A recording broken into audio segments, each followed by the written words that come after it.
Good afternoon, everyone, and welcome to the Lady in Black 175 here at Darlington Raceway for the Full Throttle Cup Series.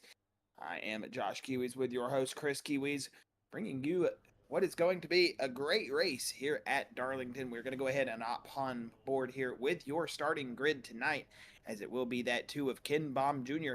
with a new paint scheme out there tonight, Chris, for the first time this season. In last week's race winner, he will be taking the pole position here tonight with Kevin Click to his outside the 25 turn two terribles. I do remember we are at Darlington, so everyone's going to have a bunch of throwback schemes. He is running in that P2 position outside lane here. As we'll see, row number two, it'll be that 81 of Josh Susie. I think that's the first time we've seen him in something that's not pink as well, Chris. As we'll see that number 81 line up P3 here tonight, and then it'll be an all Josh row number two as Joshua Gaiman, Lady Liberty Motorsports 33, is going to start in his outside lane P4. We'll see that 20 of Troy Wagaman Jr. I was going to say, if it's not a Tony Stewart throwback, I don't like it. And I love it. So we're going to see him start P5 here tonight. We'll see Kip Easley roll off here tonight in that P8 machine. Another beautiful looking throwback here. Chris, I know you're going to love David Stills' car, as you'll see him starting here tonight in that Nitro 27 Kyle Petty Hot Wheels throwback. As we'll see Jeremy Zarfos, he'll be rolling off here in another beautiful, beautiful.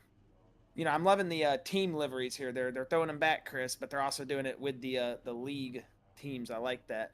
As we'll see Jeremy Zarfos roll off P8 with Matthew Fitz P9. Sorry, I'm getting stuck here with these liveries. We'll see Kyler McCarthy P10 here tonight, rounding out your top 10. We'll see Bill Hells maybe taking it EOL, but right now he will be starting in that 11th spot with Ryan Smith in 12th. We'll then see Steven Oberstart in that 13th position with Robbie Bice in 14th. It'll be Jimmy Barr in that 15th position. We'll then see 16th going to that Lucas Nilge's machine with Jaden Bingaman rolling off here P17. We'll then see Chris Lynn in 19th with 18th with Josh Markle in 19th. As we roll back here, it'll be Nick Cannon rolling off in that 20th position with Charles Gurick 21st. Stan Mayberry going to be in that 23rd position with 22nd position with Ryan Sword in that 23rd spot. And then it'll be William Hobart in 24th with Chad Engel in 25th. We'll then see Shane Wilden in 26th. Dakota Kuhn in 27th with Aaron Staub in 28th. Andrew May 29th, and it doesn't look like Dylan Hastings graded up, and he will be credited with the 30th starting position, but not on the track at the moment. But Chris, it's going to be a night where they're throwing him back here at this Darlington Spring Race. So how about we throw it back a little bit, tighten them seatbelts up, driver, because we got the green flag coming. As DW used to say, boogity, boogity, boogity. Let's go racing full throttle. It's throwback night here at spring race at Darlington. We're going to see how these drivers are going to take it, though, Chris. You think we're going to see that early bump and run, throwback style to some aggressive driving? Or do you think they're going to throw it back here to last week's aggressive driving, we should say? Yeah. Or we're going to see a good race here at Darlington. I'm expecting to see a good race here. We got a lot of fast cars here tonight. Yeah, we're seeing a little bit of shaking up back there in the back. I see a lot wide back there. Getting loose. I know coming out of the corner too, it can be very wishy-washy, so we're gonna have to watch them coming out of that corner. But right now, lap one, Ken Baum gonna show he's up here in the lead, and he's not wanting to give it up. But behind him, Josh Susie wasn't here last week. Now in here, he's showing him, I'm up here ready to take over that second position. Yeah, and I was about to say, this 81 is not going to play games here tonight, Chris. I think Josh Susie is here to prove a point. Had an off week, obviously with the race suspension last week, and he's been thinking probably, I'm ready to get back in the car, and I'm ready to prove that I am the guy in the league. Last season was supposed to be my championship, and we're going to see what happens with this 81 of Josh Susie here tonight. Maybe a whole reclaim of that, commanding whatever it may be, the command it felt like, I should say, he had over the field last year. We'll see if he regains that composure, but right now it looks like Ken Baum's not letting off, Chris. He's re-attacking, recharging here at lap 3, and it seems like here early, we're already going to have a great battle here just between the top 5, top 6. This gaggle of race cars on your screen, it seems like all night here we could have anyone who's fast. Yeah. Just got to be weary of that outside wall. Everybody knows that Darlington stripe's going to come and get you, Chris. These race cars are going to be a little ugly at the end of the night. But, like DW said that one time, with Larry McReynolds, these things are driving terrible. Nah, they're driving good. Well, Chris, We'll see how they're doing here tonight. As I'm seeing, I want to say that is Shane Weldon currently up there. I want to say he did have a incident, maybe got loose, got in got down onto the apron, but he's going to be dropping back. You saw him falling back there, so we'll have to go back and see if we can see what happened with Shade Weldon here in a little bit. But right now, like you were saying, Josh, watching a lot of what's going on up here in front, I see Susie is just kind of taking over the lead here. But Ken Baum, like you said, not letting him get out too much in front of him. But Kevin Click kind of holding up that back lane. I saw him getting a little loose back there, just a couple. Whoa, as you see Ken Baum riding all the way up on the back bumper there with Josh Susie. But coming out of turn 4 here for lap 6, it's looking like a clean race right now. As I say, you know, don't speak too early because this can this can turn into a crap show real quick. Because we're just going to kind of cycle back through the field, see how everybody is kind of cycling out. I see not a lot of racing here going on, just everybody kind of finding their groove and not wanting to get side by side. We know Darlington is not a track that you really want to race on that that outside or inside lane. You kind of want to pick your own lane and then stay in it.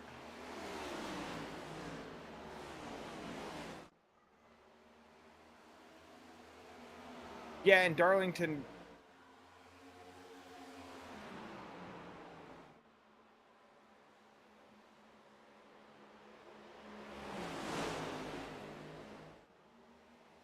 Well, as I'm seeing Ken Baum getting a little loose, going up here on the top corner.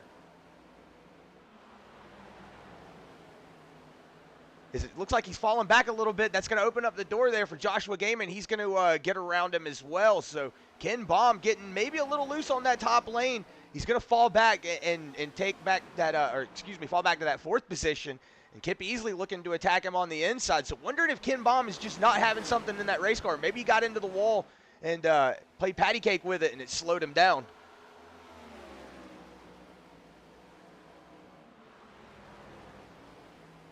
We're going to see him regain his strength, though. It looks like he hasn't fallen back too much. He has got it back underneath him, so we'll see if he can just get back on the attack here. We see Joshua Gaiman now putting that 25 of Kevin Click under attack. So Josh Susie likes what he's seeing in front of him, or in his rearview mirror right now. He doesn't have that 2 of Ken Baum on that back bumper anymore, so he can kind of settle in. He knows he's got a teammate, or excuse me, not Kevin Click. Kevin Click is not a teammate.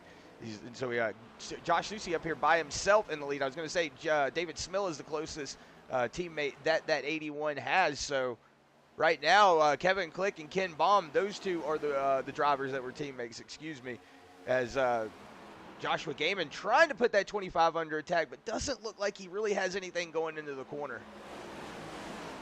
We say this like so lightly, like we're just watching them cruise around here, but I mean they are racing at Darlington, Chris. Let's put it into perspective. I mean, it might look like there's not a lot of action going on at the moment, but I can tell you inside that driver's seat right now, man, it feels like you are doing everything you can to survive out there. I know that car's getting tight, it's getting loose, it's wanting to go towards the wall, it's wanting the rear to come around. I mean, everything happens when you're at Darlington. You feel it all in the race car, so definitely expecting to see. And you were saying earlier that it's almost like not a single group track, but in a sense it kind of is, in a sense almost, because Darlington, you have to run such a certain line to be fast, and when you get off that line, obviously when there's a car high or a car low, when you got to pass a lapper, everybody is forced to that line. But Darlington is such a one way around this track to go fast in one turn, and then when you get down on this side of the track in 3 and 4, you have your options to go to the low lane or go high.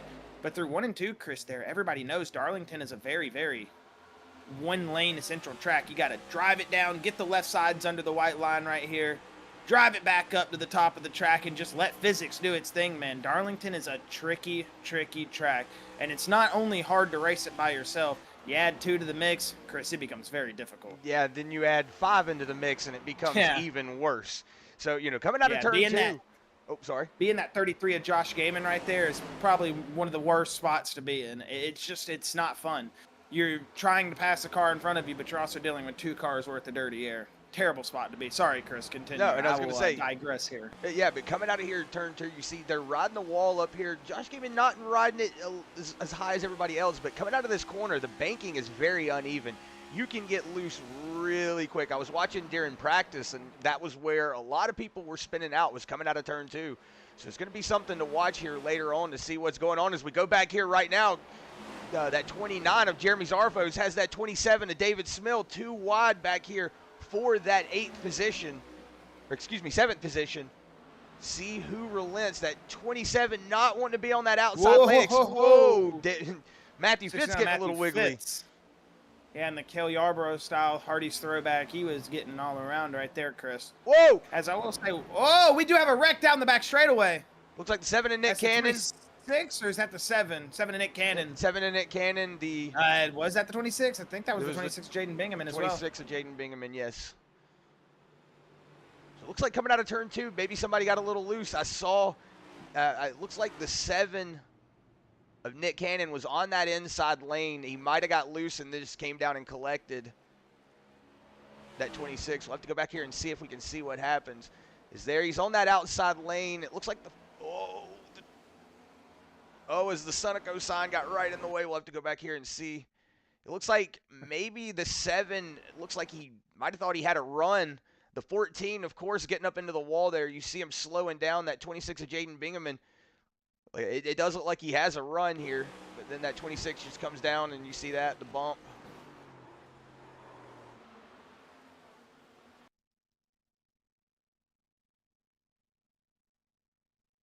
As you see, it looks like the 14 just slow on that top lane.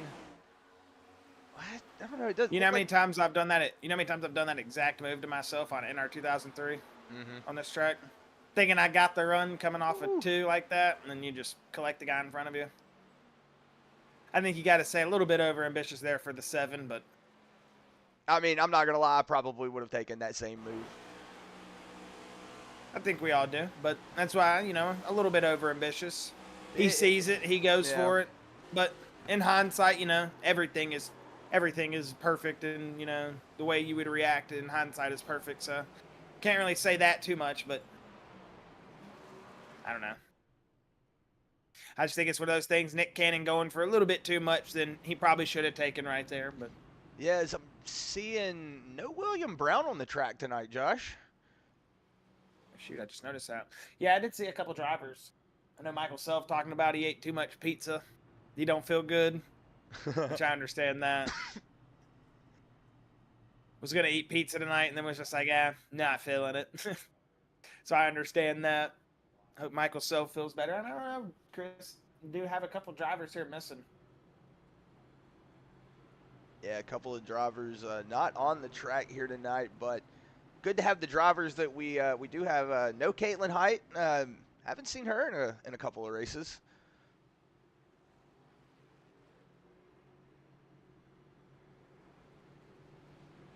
Also, trying to see if any names jump out at me. I do notice William Brown though. That is, he finished 3rd place last week though, so that's a driver we've been watching. Actually, I've said it every time we talk about him, but he's one of those drivers that we've kind of watched blossom, I guess you can say. He's really started working his way up towards the front of the field, and it stinks that he's not out here tonight. But yeah, like you were saying, Josh, that Hot Wheels skin. Oh, sorry. So what comes with sim racing sometimes, sadly, is the fact that people do have real life outside of sim racing. So sometimes it does take away from the league when real life hits. But other than that, I'd rather the person that's dealing with it be okay. And hey, as long as they're good, the sim racing will come back eventually, right? So, if anybody's missing tonight for some personal reasons, hey, we hope everything gets better. But if you're just missing because you don't want to race, also understandable. Been there, done that a million times. So we'll find them rolling off here off turn 2, though. Chris, after the first restart of the night, we did see that 7 of Nick Cannon and the 26 of Jaden Bingaman collect each other. Coming off of turn 2 just a moment ago, that brought out our first caution at lap number 15. So Zarfo's getting up into the wall a little bit. So as we will get back to rolling here, it does look like we do have a little bit of a change-up. Joshua Gaiman jumping up into that 2nd spot now. And we'll see what Kevin Click now is going to be able to do, is he's got that 8 of Kip easily all over his back bumper. And Chris, someone who's shown speed here very well early this season is Kip. Just hasn't really been able to put it all together every race, but when he has been there, he's got some really good finishes this season. and some really good starting positions as well to his name. I think if Kip can just have a night where he puts it together, man, that 8 machine might have a good run here. We'll just have to see what Kip's going for, as he is going for that inside lane on that 25, driving it all the way below the whites. But you see, he can't really do much there. Is that Tua Kinbaum Jr. right there behind him as well? He's going to have to give that position back, and he's going to have to try again as he goes down here facing the Earnhardt Towers as they go into 3 and 4. Chris, I got to say, Darlington is probably one of my favorite tracks to drive, man. Just something about flying down that back straightaway and then lifting, hitting the brake pedal, throwing it off into turn 3, man, as you fly past the Earnhardt Towers. Man, Darlington is just a track that, in sim, it's a blast. I would not even want to know what it feels. I mean, I do, obviously, but I bet it feels insane to the human body ripping around Darlington in a stock car the first time, man. The amount of grip and all that it requires to take the track. Because when you run it in sim, it feels insane. And sim is the 48 of Stan Mayberry was going head on into the wall back there, Chris. As we see a fender bouncing off back there. I'm not sure if you saw that on your sim, but I did see a fender flying off, yeah. We'll see if we can see. I don't have any markers for Stan. Maybe just got a little loose. Looked like he was getting loose off too, but he definitely shot it down the track right into the wall. I don't see any tire marks. It must have been like a clean. It snapped and just caught, and he couldn't react. Unfortunate for that 48 of Stan Mayberry, though. Yeah, we know Stan, one of those drivers that just likes to get out there and get seat time. So unfortunate for that 48 machine. I'll always say I had a really good race against Stan at Talladega when the Full Throttle Series did the Xfinity race. Man, we were battling it out there at the finish line. That was a really fun race.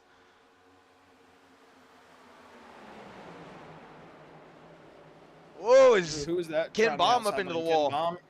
Yeah, Ken Baum giving a little patty cake to the wall. See, it looks like he's got a little bit of a run on the 8. Baum to the inside for that 4th position. Looks like Kip Easley just going to say, all right, man, you can go ahead and have that. Whoa, Zarfo's getting a little loose coming out of corner. Saw him washing up towards the wall. Man, that 20 of Troy Wagaman Jr., though, that skin, that Tony Stewart throwback, I'm giving it 100% approval.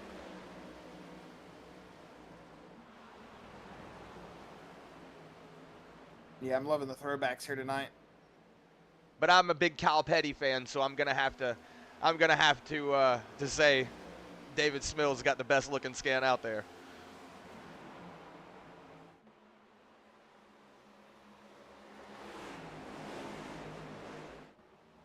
Let's go back up here on board with that 33 of Joshua Gaiman and that 81 of Joshua Susi.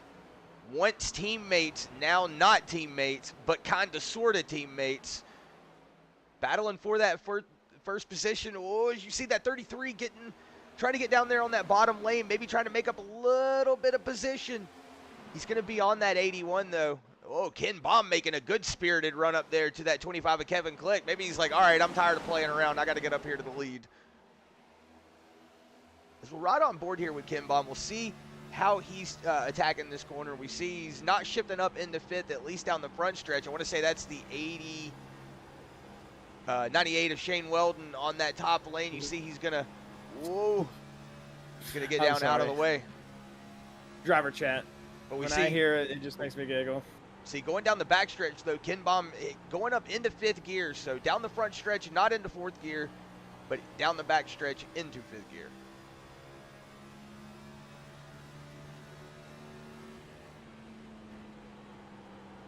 And like you were saying, Josh, you see, if you notice, they take the corner where they dive it down towards that white line, and then that sets them up for the momentum once they hit that top corner. It allows them to go up there and kind of ride that wall.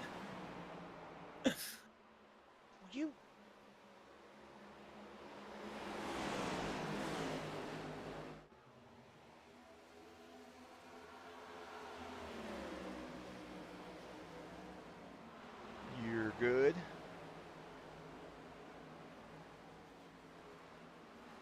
Sorry, it's just I forget that you don't hear driver chat, man, and then Robbie getting mad at them the way whatever happened, and then I hear Lucas putting his 2 cents in it, and it's just all funny. It just makes me giggle. And you hear drivers saying, "Who, me?" Like, I did it. Like, I love it, man. Nothing better than online racing, right, Chris? Yeah, it can it can definitely get your timbers flaring, especially whenever you're running really good, and then you have something crazy happen in front of you. Whoa! It looks like Zarfo's kind of tapped the wall there. I gotta say, these drivers are having a very, very competitive run here up in the top 5, top 6 area, Chris. I mean, we are seeing. I mean, the field split by less than 0.3 of a second in the top 6. I mean, they're very close. Yeah, and they are moving right now. I'm expecting that if this race continues green like this, man, I mean, hell, I don't know. I don't know who to even think might have the car right now. It seems like everybody's got a fast piece here in race trim, and that's what we like to see. Yeah, something to look out for though is, like I was saying, we're watching in this this TV cam coming down the backstretch. Watch coming out of this back straightaway. You can see sometimes those drivers getting a little loose coming out of that corner. We did see that 29 of Zarfos get a little loose, as I see right now David Smith and Troy Wagaman back battling for that position. Whoa, is Troy Wagaman getting loose back there? That's what I was saying. Coming out of turn 2, you can get squiggly if you're not on your P's and Q's.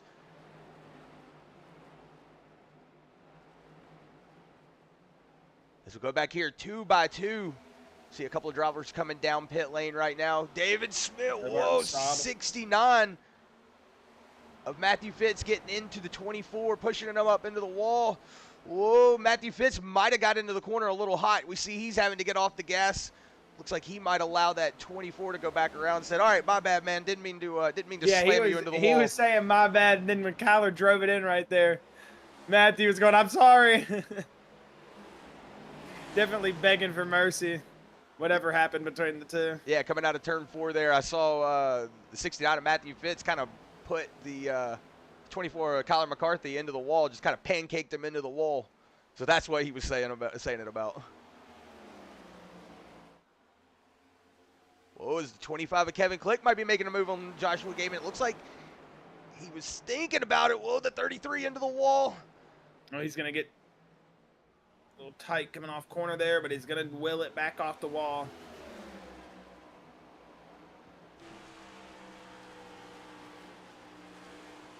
Going to back it off on corner entry, and then he's going to use the throttle here on exit and try to... Oh, loose there on exit. Yeah, I could just see him lap getting 36, loose. These cars are going to be loose. I mean, hell, these cars are loose at lap 15. What am I saying? Yeah, they were loose at lap 3.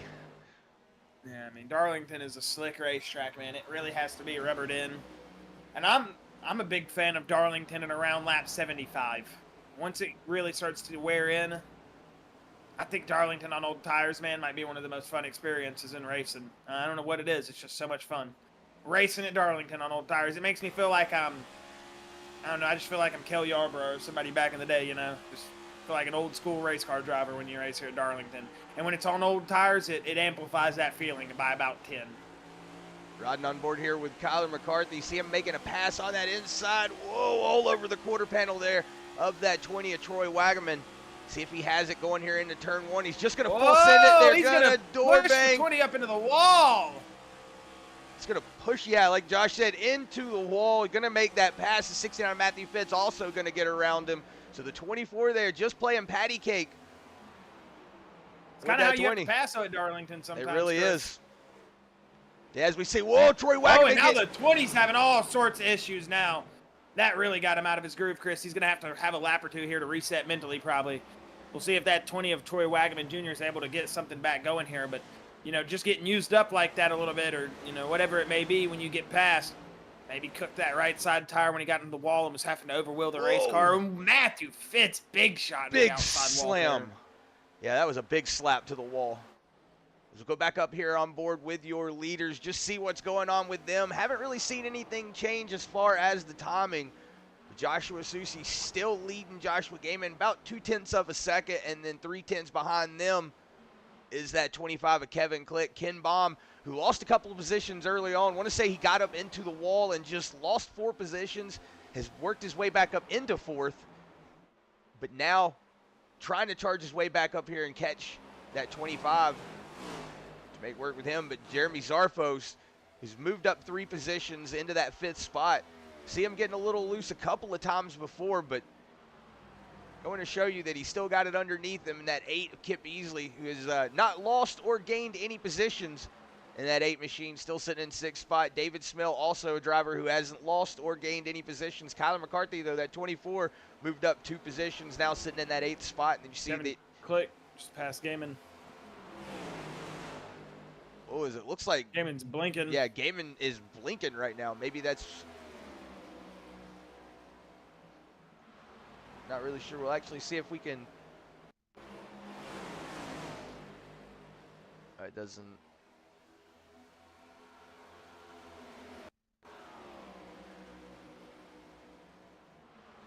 So we see the 33 of Joshua Gaiman blinking a little bit. I don't know if maybe that was. He got up in the wall or no? No. Looks right there. He got loose coming out of turn 2, and that's what allowed the 25 to get around him. So Joshua Gaiman just having a little bit of a loose bug coming out of turn 2. That's what's going to upset that car and allow that 25 to get around. But you see right now that 33 charging, trying to catch back. Whoa, is he loose again? Loose. Yeah, he's got that right side heated up. So now it's not wanting to cooperate with him.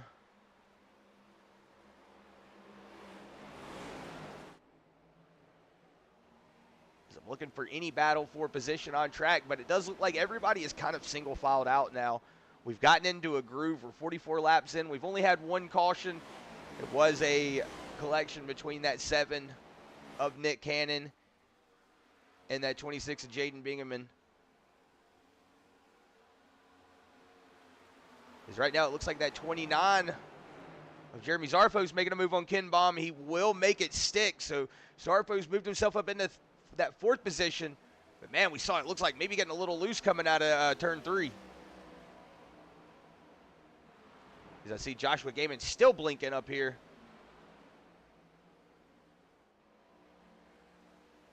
Looks like it might have settled out a little bit. But, man, yeah, you see him just getting loose coming out of turn 2. As right now that 27 to that 27 to David Smill is catching that 8 of Kip Easley. As I noticed that gap started closing down really quickly. When he's under him here coming out of corner, but going to stick all the way.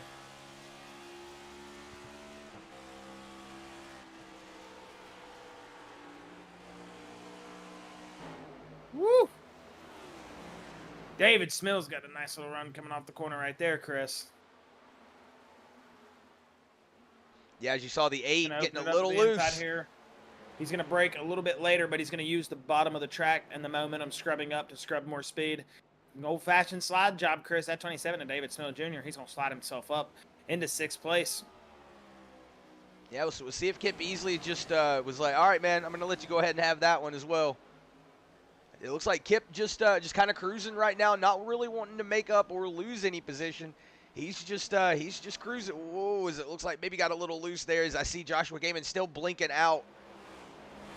Looks like it's starting to maybe get a little worse as now you're seeing that 29 of Jeremy Zarfos now get up to the bumper. This is where it starts getting scary. If you've got a driver that's blinking like that, you know, you can whoa, is Joshua Gaiman getting a little sideways, getting into the wall?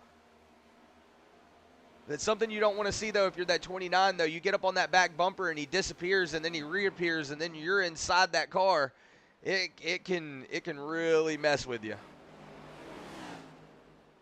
Ken Baum down pit lane. Yeah, the 2 looks like he's not happy with that Toyota Camry anymore, Chris. He's going to bring the 2 down pit road. We'll see what the Turn 2 Terribles team is going to be able to do for him as he rolls off, P5. We'll see where he'll recome and rejoin on the track and where it's going to cycle him once we get the rest of the pit cycles going. So we know they say how they say cautions breed cautions. Well, pit cycles will start breeding pit cycles for other drivers. They see one driver coming down, they're like, all right, maybe I should come down now. But we also know though, Ken Baum is kind of a master pit technician. He has his pit cycles worked out. Is now the 8 of Kip Easley coming down pit lane. Like I was saying, this is where you're going to have to watch. Maybe a lot of drivers now deciding, all right, maybe it's time to get some fresh tires and fuel.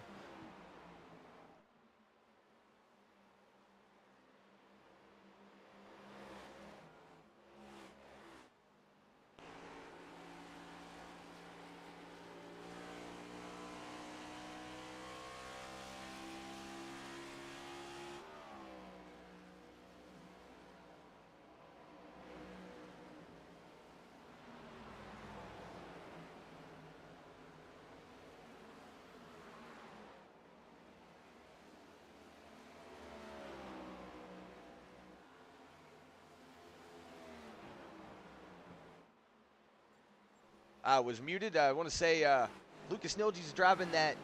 It looks like an old Casey Kane style livery. That is a slick looking race car. Up 10 positions right now.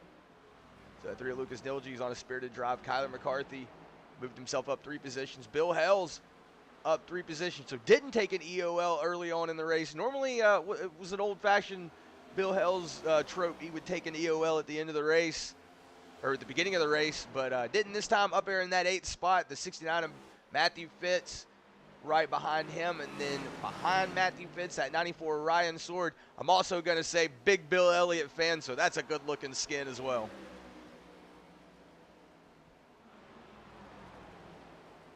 I actually have a Bill Elliott t-shirt that I wear out whenever I go out in the public. I love him. That 94 was always I don't know, maybe because I like McDonald's whenever I was a kid. I don't know. But, whoa, it's a big check up there from the 53 of Bill Hells.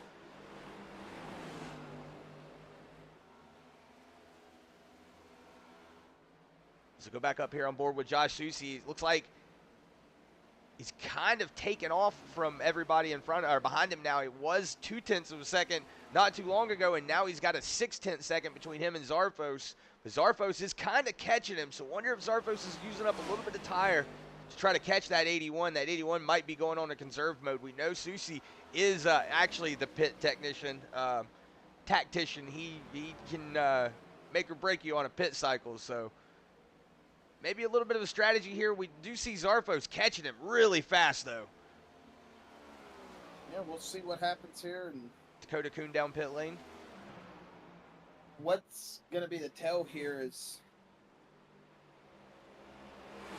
Ryan Smith down pit lane. I'm wondering if we might see everybody coming down pit road here soon, because Susi might be on a conserve for a while here. He's been running very similar lap times for the last 30 laps, I would assume, or 20 laps or so. I would assume he's been just kind of hanging out up there in the lead. Hasn't really had much of a reason to turn it on, Chris, so. Yeah, Joshua Gaiman getting loose coming out of turn 2. But yeah, like you were saying, probably just going on conserve, not really wanting to push the issue too much, knows that he's got a good race car underneath him. So he's just going to let that 29 just cruise up in front of him. And he could be battling tightness, looseness like the rest of them. yeah, it could be that also. Can't put all the praise on him all the time. I mean, it was 4/10 slower this last lap. That Zarfos machine just seems like he's got something working for him right now. Maybe a very long run setup car or something. Yeah, Joshua Gaiman just always getting loose coming out of the corner. Is also want to point out, if you do hear jets flying over very loudly in the stream, the Blue Angels are apparently coming to the military base that is on the other island next to us. So there is about 500 jets flying over our house right now. Whoa, speaking of jets flying in, that 82, Josh Markle driving in really quick. Well, you know what they say, Red Bull gives you wings, Chris. Yeah, that 27 at David Down Spill the was like, Boeing whoa, backstretch, man. he was definitely flying in there. As he's got double trouble coming up. You remember, Chris, in road racing, it was always, if you see the Red Bull car, get the heck out of the way. And right now, maybe that 427 is thinking the same thing. I'm scared of Red Bull liveries.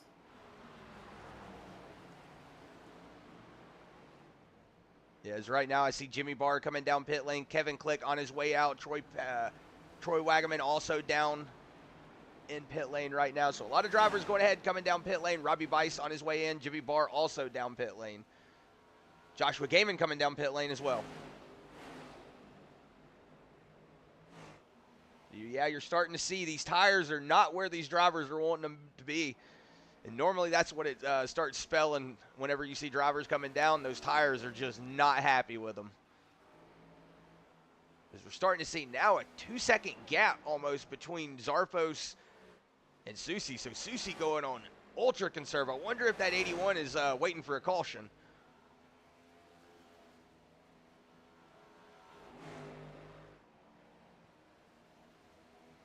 I mean, Zarfos is definitely ticking off very consistent laps, 30.3 these last couple laps, whereas Susi's been going 30.7, 30.8 this past lap. So he's definitely starting to get a little bit of a gap going. Excuse me. David Smill down pit lane, Bill Hells, Chris Lynn as well.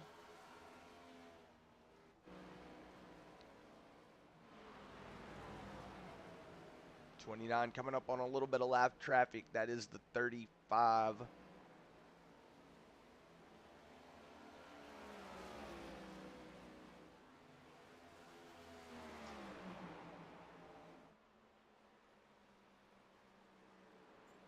So right now, as I say that, Jeremy Zarfos looks like he might be.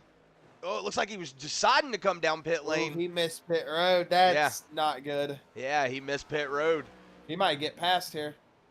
If not past, he's getting caught. So all that hard work he just did was pretty much for nothing. Yeah, that's something you don't like to see.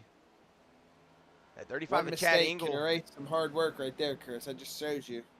Yeah, that 35 of Chad Engel was about to go a lap down, but we see now Zarfo's coming down pit lane. Susie also going to go ahead and pull it down pit lane. But look at that pit entry right there behind Zarfos. So Lucas Nilge's here at lap 64, going to go ahead and assume the lead. But Zarfos and Susie down pit lane. Just want to point out, though, I might have said it before, but man, that 3 machine looks really good. All of these schemes look really good. I don't let me think that I'm saying I don't like any other one other than the other, but man, all of these look good. Yeah, a lot of good throwbacks out there tonight, Chris. Is it Matthew Fitz coming down pit road this time? Speaking of throwing back, he just hucked it in there. 94 Ryan Sword coming down pit lane.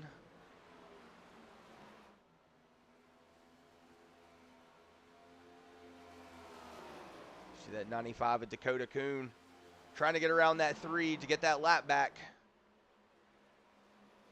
One of his laps back. They're 2 laps down right now.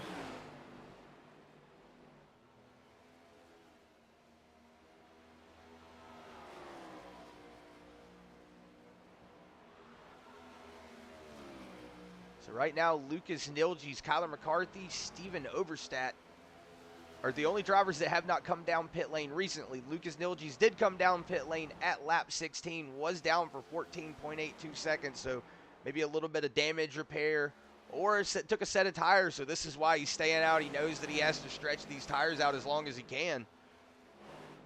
Kyler McCarthy and Steven Overstat are the only 2 drivers that have not come down pit lane so far.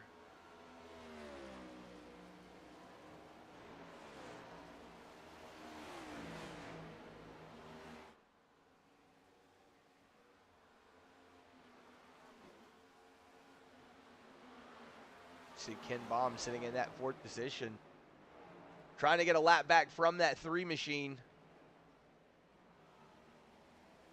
Ooh, does it look like Ken Baum got a little loose on that bottom lane, but he's going to get that lap back? It looks like, yes, he will.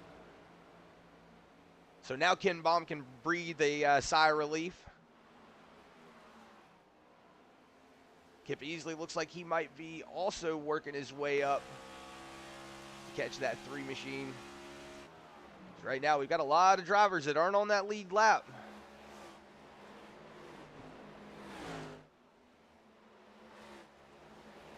Nilge's pitted at lap 16 under the first caution. You got to expect what that does to his pit cycle, and if he's just going to maybe try to wait for a caution here and go a little bit longer than he should, or does he realize maybe he just needs to come down pit road? Not sure, though. Kyle McCarthy, he also hasn't pitted yet and just got passed by that 20 machine. And like you said, Chris, Steven Oberstadt, the only other driver who I was about to say hasn't pitted, but I think he might be down pit road right now. Ryan Smith having to get on the brakes at 24, a little slower than he is. Yeah, Oberstadt down pit road right now.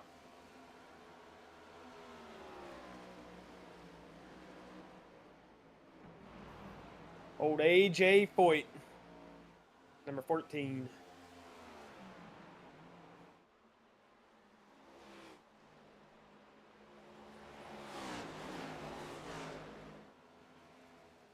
No. As we're just watching right now. Oh, Kyler McCarthy down pit lane. Whoa! I saw him getting a little close to those barrels there. Kyle McCarthy down pit lane. So right now, Lucas Nilge's your only driver who has not come down pit lane. Once he comes down pit lane, that would allow Ken Baum to assume the lead if Nilge decides to come down pit lane. But we did say that he did come down pit lane a few laps, or excuse me, at lap 16. So it does say he was down for 14 seconds, and that's about the normal time for a tire change. So Lucas Nilge's might be on a little fresher tires than everybody else, so he might stay out just a little longer.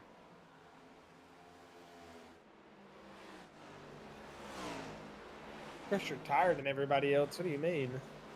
He's on lap 16 tires. Everybody else is on way fresher tires than him. That was meaning whenever he came down pit lane originally, he had fresher tires than everybody on the track, if he did take tires. Right now we see that 12. Jimmy Barr trying to get a lap back. Around that 3, Nick Cannon on his way in pit lane right now. That 7 Jim Beam machine just not having good luck here tonight. Was involved in that first wreck caution. Just hasn't been able to make it up since then. Unfortunate turn of events there for that 7.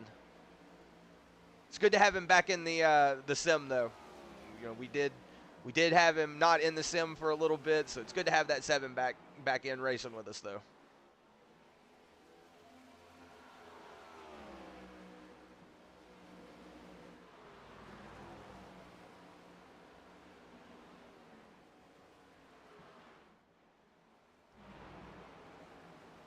Right now, that 33 of Joshua Gaiman trying to get a lap back from that 3. See him riding that inside lane, just trying to set himself up for that pass, but don't want to make any risky moves. As I say that, that 20 of Troy Wagaman just says, hey, I want my lap back too, guys. Big drive in there for that 20. Reminisce of Smoke. The GOAT. Not a lot of people can win IndyCar championships and kart, whatever you want to consider it. I mean, it's all ended up being Indy at one point. I don't think it was. Did he win kart? I think it was just Indy. I don't know. It doesn't matter. Dude's a champion in open wheel and stock cars. Face it, Kyle Larson will never be as great as Smoke. Uh-oh, I just said it. I'm going to piss off the community. As we're seeing, I love Larson. I love Larson. We won't hate on him as a driver. As we're seeing, Lucas Nilge's having a little bit of trouble in that car. That's going to allow that 81 of Susi to get around him, and also that 29 of Jeremy Zarfos to get that lap back. So if you're those two drivers, this is something, like I said, you're wanting to see. You're wanting to get that lap back, because if a caution comes out, you don't want to be a lap down. And you know, Chris, I want to feel cool by saying this. Production was in my ear earlier telling me to correct myself on saying Jeff Gordon was a 7-time. I know he's not. He's a 5-time. I'm a complete idiot for saying that. But you know what? I'm standing on 10 toes, and I'm going to add fuel to that fire by saying that I think Tony Stewart is better than Kyle Larson. And you know what? I could be joking with that. I could be not. It's all going to be kayfabe now. You're just going to have to find out what I think is real and true in this world. But I guess I'll apologize for the Jeff Gordon comment, because I apparently made some people mad with it. I mean, goodness gracious. Yawn. Like, who remembers some guy named Richard Petty? I mean, really? Yeah. I'm just kidding. Okay, I'll get back into seriousness here. And we'll get back to lap 78, Chris. You got to say, as I said, that 29 is making a big move on the 82 of Josh Markle. 81 on the inside. File back out here, but right now it looks like, I would say, driver's seat for track position and longevity of their tires. It's going to be that Josh Susi machine. He and Jeremy Zarfos, they look like these guys are the two set up. Both pitted at lap 63. I mean, yeah, they're in 6th and 7th respectively, but if they can keep the tires under them, keep them going. They've been the fastest two cars here. I'm not saying there comes the 3 of Lucas Nilge's down pit road. He's going to surrender that lead to the 2 of Ken Baum Jr. Drove it a little longer than everybody else, but Lucas Nilge's just going to go ahead, wave that hand out the window, say, I am ready to bring her down. So he's going to surrender it to that 2 of Ken Baum, but Kevin Click, though, he's got a 3-second gap on him, so that's what I'm saying. Ken Baum now, he is kind of in a league of his own right now. He's about 3.2 seconds out is that Kevin Click machine. 4 seconds behind him is that 33 of Joshua Gaiman. And then right now, your closest battle for position is that 33 and that 29 of Jeremy Zarfos. We're going to see if Zarfos has anything to say. We know he's one of those drivers that really has a lot of speed underneath him, but always gets caught up in the mess. But right now, showing a lot of speed on that track.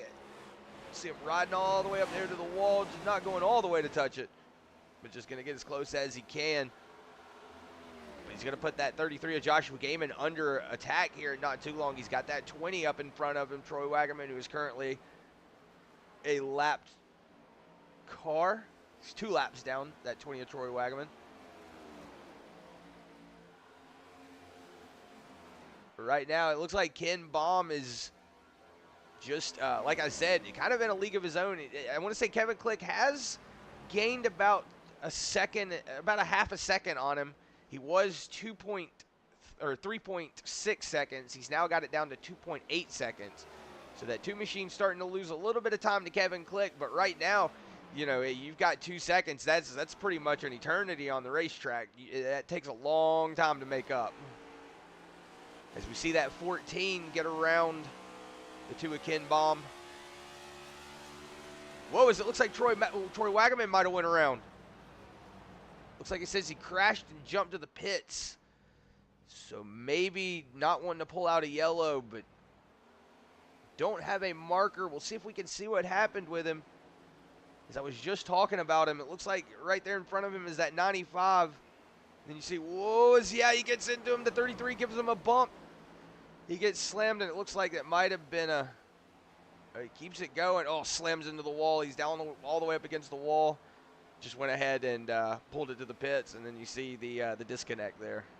Unfortunate turn of events for that 20. He had a fast piece out here tonight, Chris, as well. Yeah, unfortunate turn of events. It looks like that 95 might have got a little stacked up in front of him. I want to say that was the 95 at Dakota Coon. Because I've got the 95 at Dakota Coon and the 83 of Aaron Staub in pretty much the same scheme, so I'm getting a little confused on which ones I'm looking at. But it was that 95. Looks like. Wait, are there 3 Red Bull cars? There are 3 Red Bull cars. I'm not gonna lie, I've been getting them 82 or 85 and 80, 95 and 83 confused this whole time. Goodness gracious, this is confusing me, man. I didn't know there was 2 blue Red Bull cars this whole night. Even though I called them out at the start of the race, my brain didn't process it then. You know what I mean? So this whole time you've been clicking through the Red Bull cars, and I've just been thinking you've been clicking on the 95 at Dakota Coon this whole time. It's unfortunate though. Unfortunate. Or not? I don't even know. That's a brain blast, Chris. Yeah, unfortunate turn of events there for that 20 of Troy Wagaman. Looks like Aaron Staub is also 15 laps down. So currently just trying to race to get that position back. But we're going to go back up here on board with Ken Baum. As I'm looking at that time, Josh, it looks like Kevin Click has now put about a second and a half on that too of Ken Baum. So I wonder how much car Kevin Click is using up to catch Ken Baum, or if Ken Baum's just taking his foot off the gas and letting him catch him.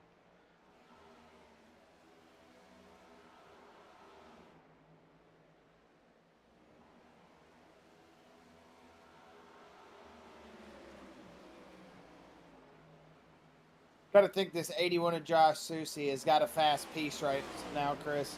And it's going to be the time he's starting to stretch those legs a little bit. At lap 89 here as he pulls up. Oh, goodness, we got a livery out there, so I'm not exactly sure off the top of my head. The 12 of Jimmy Barr. They've been catching me off guard with the numbers, Chris. You know, usually when we call leagues, they have one set livery, or maybe I change it up once every now and then. But I gotta say the Full Throttle Cup guys this year, they've been all over it, and pretty much every other race had a new livery. I like it. I like it a lot. I like it when they change it up like that. It's good to see the liveries, but at the same time, it also confuses me because then I start forgetting who I'm looking at sometimes. Yeah, as I was saying earlier, that 94, I always loved me a good Bill Elliott livery. He's going to work on Kip Easley there, and it looks like he is going to pass him on the inside, working his way back through the field here. Yeah, that's going to open up the door. I want to say that's the 21 of Ryan Smith, currently not battling for position. That's going to open up the door for Bill Hells. Whoa, big drive in there for the 53. Wonder if Kip Easley had to get off the gas for the 21. But man, Bill Hells just drove in there like a bat out of hell. I'll see myself out. Oh, it's the 8 getting into the wall there. It's going to open up the door for that 53. And that 7 there you see of Nick Cannon, who's also currently not battling for position. He is currently 5 laps down, so made up a couple of laps, that 7 has, but whoa, is somebody back there getting a little loose? We're kind of single filed out.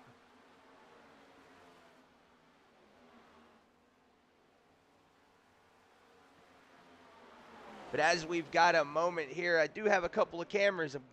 We are going to go to a short break here just for a second. I've got the loud pedal cameras queued up, so if you want to get your TVs going, if you've got any surround sounds or anybody out there watching that has a way of doing that, it will be really loud. But we're going to go ahead and take a break for just a second, go grab a bottle of water, and we'll be right back with you.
And we welcome you back from that full throttle loud pedal. As we were underneath it, we saw Jeremy Zarfos make a massive run on the inside of that 81 of Josh Susi. He was going to get around him, and now he's making a run on that 25 of Kevin Click. So new leader here, the 29, fast race car here tonight.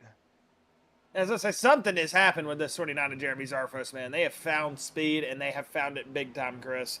Because he has been moving ever since. Oh, my goodness, that 22 was in the wall. 22 Andrew May driving a Ricky Rudd throwback there. Ricky Craven, excuse me. I knew it was one of those Rickies. Yeah, but I don't remember who the 7 times are. I will continue here. But right now, it looks like Kevin Click getting into the wall just a little bit. That's going to slow him up, but he's got his teammate Zarfos now in front of him. So wonder how much of a play that 25 will do. See if he can hold up that 81. Let that 29 get out in front of him, make up a little bit of space. But here with 70 laps to go, this is where it's going to have to, the gloves are going to have to come off. You're going to have to start making a lot of runs. As that 8 of Kip Beasley looks like he's coming down pit lane. Maybe a little bit of a strategy play here from that 8. He sees that these cars can make him a pretty long way. Ken Baum also down pit lane. Assuming there's obviously got to be one more pit cycle, so we'll see Ken Baum have to obviously come in earlier than everybody else. He did pit on a completely different pit cycle during that first cycle as everyone a lot earlier. So we'll see him start his second cycle here, and we know when he did get that second cycle, or at the end of the first cycle, when everybody filed back out, he was in a good running spot and just kind of lost it to the fresh tire runners over time. We'll see if he's able to do something with it this time. But like you said, Chris, this is crunch time, man. This is where you got to make it work.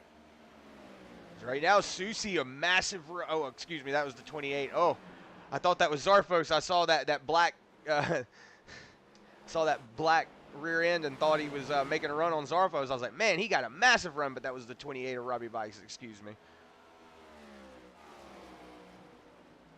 Hey, very similar. You saw white and black, and it's the 28 and the 29, so close. Close, but nowhere near identical. Yeah, nowhere near identical. You're right. But right now, that 29 has got about a 1.5 second gap between him and Susi. And Susi's got around that 25 of Kevin Click, so we'll have to see if that 81 can track down Zarfos, because Zarfos, like I was saying earlier, has a fast race car. He's got a fast piece right now, Chris, but you got to have a fast piece for 75 more laps, so we'll see what he's able to do here. I mean, I say 75, more like 65 coming up, but we're going to have to see what he's going to be able to do with it. Oh, so I was riding back here on board with Kyler McCarthy, because I see that 53 of Bill Hell's getting up into the wall. You see the 2 of Ken Baum now getting around him, so we'll have to see if Ken Baum can make up that track speed and get back up here whenever these pit cycles, his final pit cycle goes through, if he can set himself up into the lead. See the 12 of Jimmy Barr coming out of pit lane right now. The 81 of Susi isn't really losing any time, but isn't really gaining any time to Jeremy Zarfos. And we see he's kind of pulling away from Kevin Click. Now got about a 1.5 second gap between him and Kevin Click. Joshua Gaiman 4 seconds off of that 25, so gonna have to make up a lot of time there. About a second back from him is that 94 Ryan Sword. David Smill in that 6th position. Lucas Nilges, who was your leader there for a good bit of the race, has worked himself back up into that 7th after that pit cycle. And we were saying Kyler McCarthy in that 24 machine moved himself up 2 positions from his starting position, so in that 8th spot. You see the 53 of Bill Hells in that 9th spot, and then Matthew Fitz, who under that loud pedal, you saw him getting into the wall a little bit, got a little loose.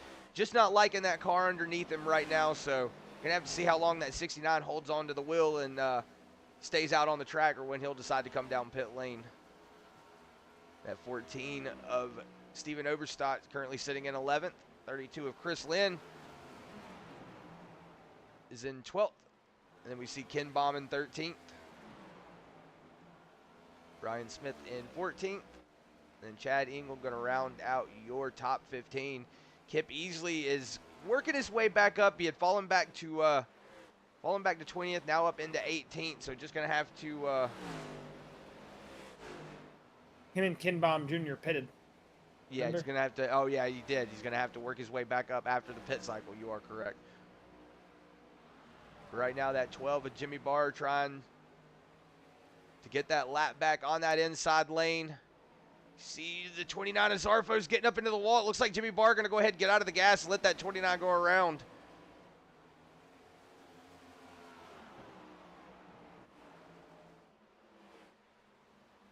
That's now 2 times Zarfos has created a good gap, but had something, Ooh, whether it be him missing the pit stop last time or... Ooh, that 95 of Dakota Kuhn, you saw him slap the wall really hard. That's going to get the 81 around him. I'm sorry, Josh, what were you saying? We're going to say that's the second time Zarfos has had something happen on track where he's lost a little bit of time. He was at a 2.5 seconds and lost all the way back to almost 0.8 of a second and has regained back to a 2.5 seconds. So, yeah, maybe that little bit of trouble that Susie saw with that 95 of Dakota Kuhn slowed him up. He was able to make up that track position that he lost. Right now, Kevin Click has got it down to about 2 seconds. He was about 3 seconds out from Josh Susie, so Susie definitely having to get on the brakes or having to get off the gas. And that's allowed that 25 of Kevin Click to start catching him a little bit.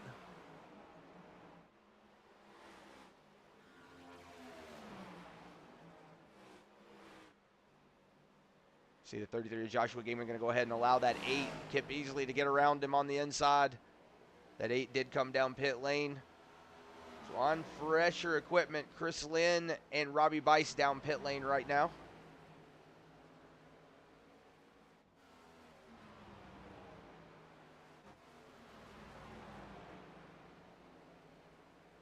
As we see right now, the closest battle for position on track is between that 27 of David Smill and the 3 of Lucas Nilges. We'll see if the 3 has anything to say down the backstretch. Sees on quarter panel door. He's going to dive it all the way down there below the white line. But he might have to get out of the gas to save it. But the 3, whoa, big drive up there to the wall. He's gonna keep it underneath him. So right now, Lucas Nilges did take over that 6th spot from David Smill. We'll see if David Smill battles back or if he's just going to allow Lucas Nilges to get around him. It looks like Zarfos has now stretched that gap out back to a 2 4/10 gap. So Zarfos still got that speed underneath him. He's just got to stop with the mental mistakes.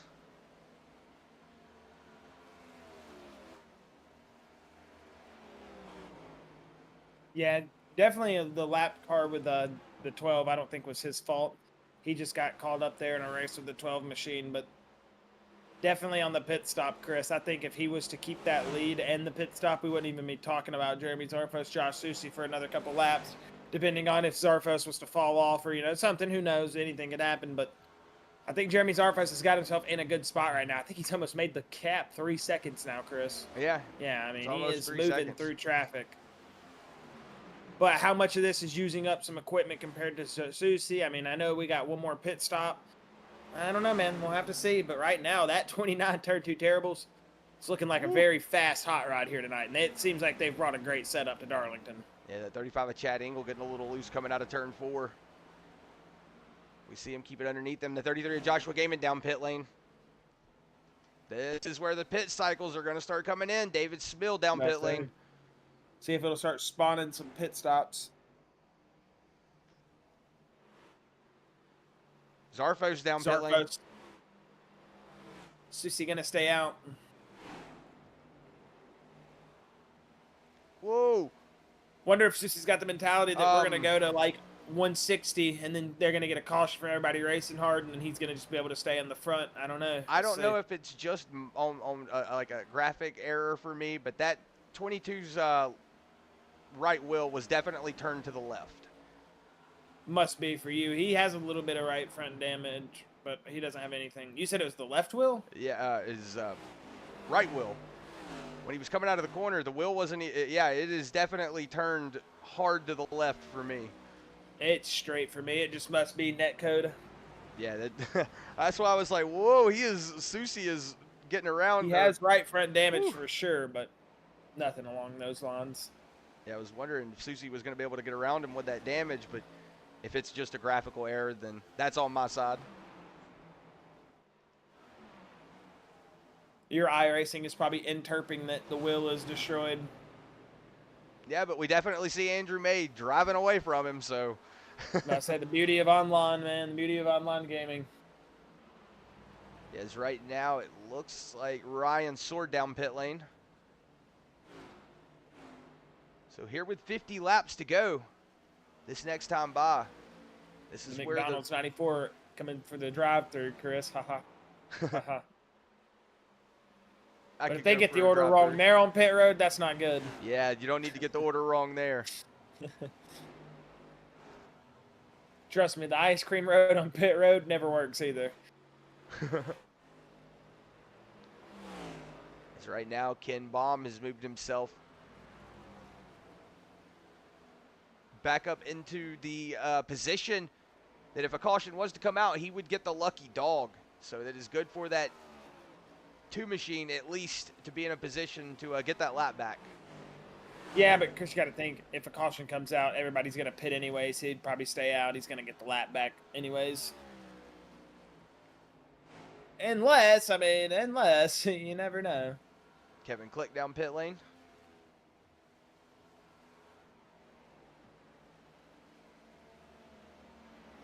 Wonder how long the 81 will stay out. We know that 81, like I said, master tactician. He definitely knows how to do the strategies and knows how to do them well. So we'll have to watch that 81. As I want to say, the 24 of Colin McCarthy also down pit lane, the 69 of Matthew Fitz.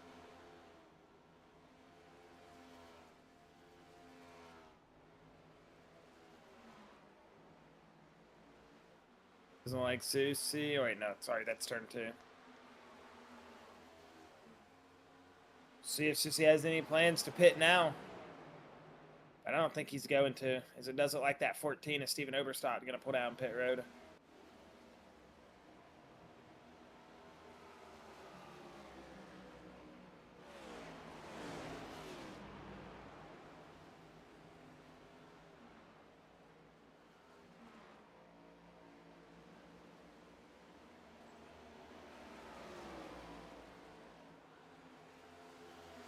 I thought that was that Bear or was that Bristol?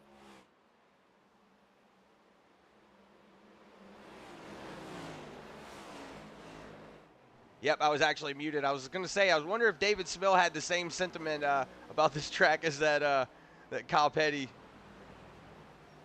It's Kyle Petty. Whoa, is the 35 of Chad Engel getting a little loose up into the wall? And say he said fill it up with water and hold a bass tournament here, but nobody would catch anything anyway.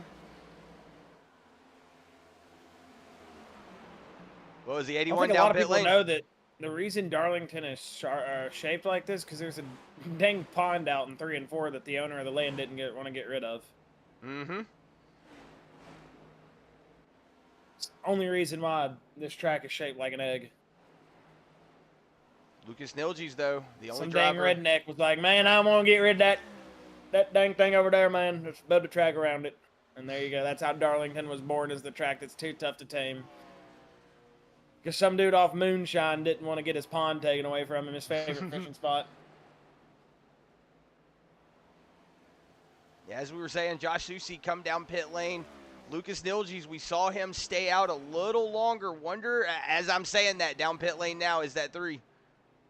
That's going to cycle Ken Baum Jr. back to the lead, Chris.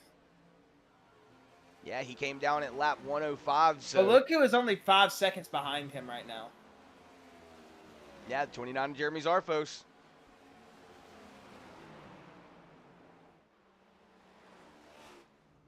It's looking like a good night here for that Turn 2 Terribles machine, Chris. Just got to play out the right way. Jeremy Zarfos is looking fast, man. Yeah, we'll see if he has anything underneath him. He did come down at lap 121, so 10 laps ago. That 29 did come down pit lane, lap 105 for Ken Baum. So that 29 going to be on just a few fresher tires. We see that 53 of Bill Hell's trying to get a lap back here right now. He will get that lap back from that 2 machine. So on the lead lap now is that 53. So now he's just got to hope for a caution to come out. That's what you always got to say whenever you get that lap back. You just hope for a caution. Kyler McCarthy is currently your lucky dog, sitting in that 11th position.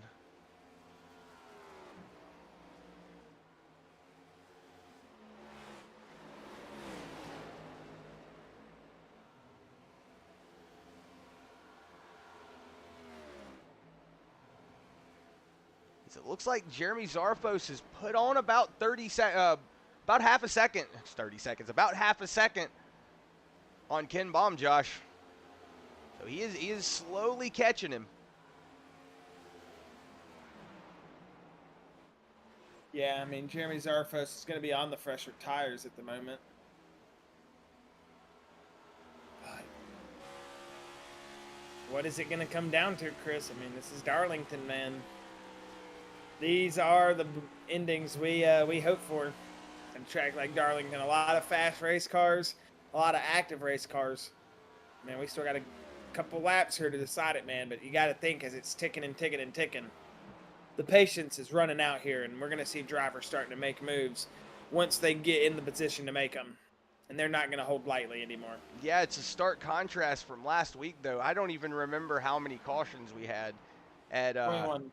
21 cautions at Martinsville, compared to this where we've only had 1 so far. I thought we had 2.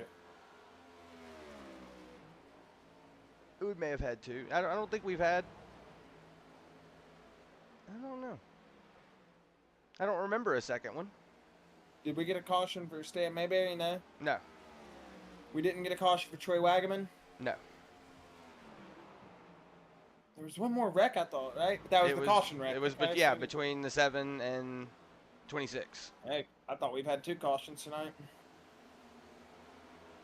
We see that 2 of Ken Baum running into lap traffic. That 22 of Andrew May. Whoa, that 95 slams into the wall. Dakota Kuhn just not liking turn 3.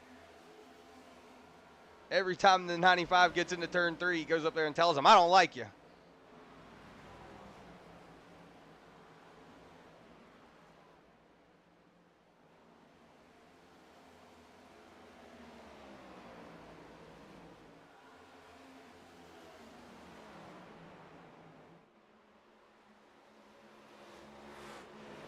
Lap 137 as the leaders take the stripe.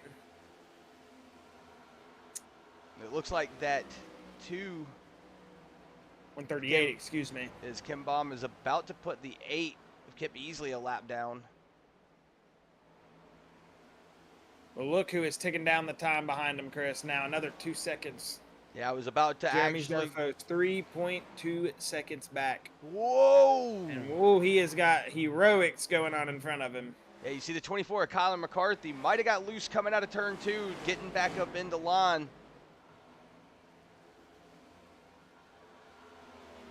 Right now, about 3 seconds off. You see that the 2 of Ken Baum putting that 8 a lap down.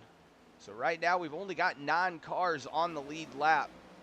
We see that 53 of Bill Hells, though, right up in front of him as well. So Ken Baum slowly catching all of this lap traffic. Whoa, as you see the 8 getting loose coming out of turn 4.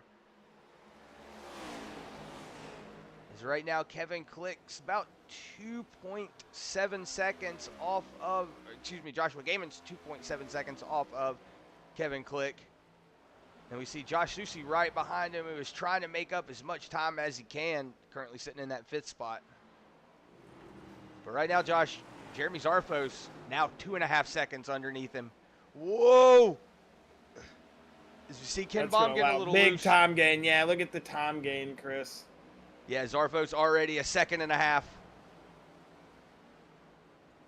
Man.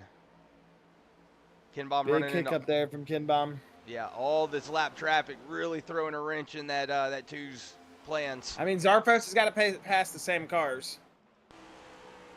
You know, it's never fair when you're the leader and you go past all these lappers and they give you absolute hell to pass. And then you watch second place come up in your mirror and they just let them by.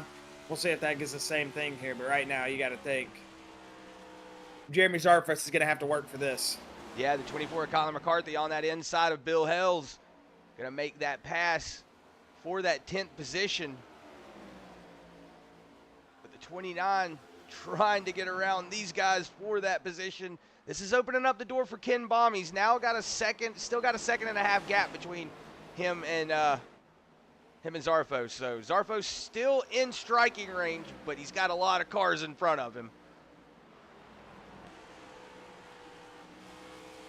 Well, that's his best opportunity to get one pass here. As it looks like the 8 of Kip Easley just backed out of him and said, nah, man, you can have that one. I don't want to be on this outside lane. But that's opened up the door for Ken Baum, now about 1 8/10 second. So it's let that gap open up just a little bit, but Jeremy Zarfos is not letting him get away. I was about to say, if I'm Zarfos, I'm coming over the radio and saying, look, guys, I know I don't ask y'all for anything. I know that I'm probably just a fly on the wall to you guys, but please, lappers, get out of my way. I want to go up here and win this race, and Zarfos looks like he has the car to beat on the track right now. You got to think this 29 is really, really, really itching to get past these guys. Let's just hope he doesn't use that nose of that race car up a little bit too much and get himself into a predicament or try to, you know, force an issue here. Because right now, Zarfos looks like he has the pace to beat on the racetrack tonight. I just want to point something out, though, Josh. Ken Baum did get around those 2-lap cars. Whoa, is Bill Hells getting in the wall? Big run there. Whoa! He goes. Oh! Is 29 going to take a bump? Chris. He's going to take a bump, though. Oh, let's see if he's going to get up there and door bang him just a little bit. He just used Bill Hells up a little bit, too. Let him know I'm not happy with. Yeah, what was that is what he just said over the radio. So that's going to open up the door. I was going to say, though, Josh, Ken Baum, though, in that lead, he does not have any cars in front of him right now at this very moment. As you see, going up into turn 4, he's got a whole backstretch to himself, but has not opened up that gap really any. Now about 2 seconds it did open up, but Jeremy Zarfos not letting Ken Baum get away at all.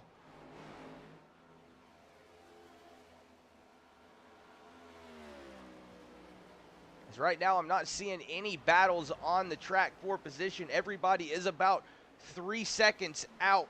So right now, Ken Baum and Jeremy Zarfos is your closest battle for any position. You see the 24 there of Kyler McCarthy in that 9th spot. And that's going to allow Jeremy Zarfos to pull right back up. Yeah, that's going to give that that lap back to that 9 machine of Kyler McCarthy. So back on the lead lap is 24? That 24. But right now, Jeremy Zarfos. Oh, did I? I'm sorry. No, you're good. But right now, Ken Baum is looking up in that rear view, Josh, under a second.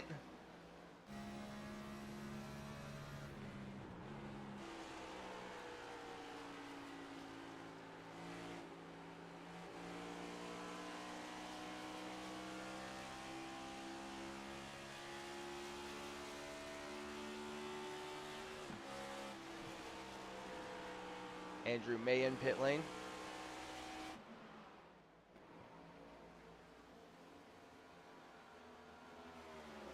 It's under a half a second. Jeremy Zarfos now catching his teammate, Ken Baum. Let's see if Ken Baum puts up a fight. I see a lot of smoke in turn 3.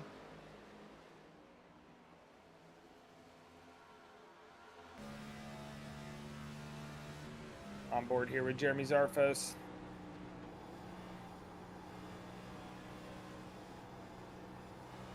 Shifting up into 5th is Zarfos. Oh my gosh, he is getting massive such a run. Big run.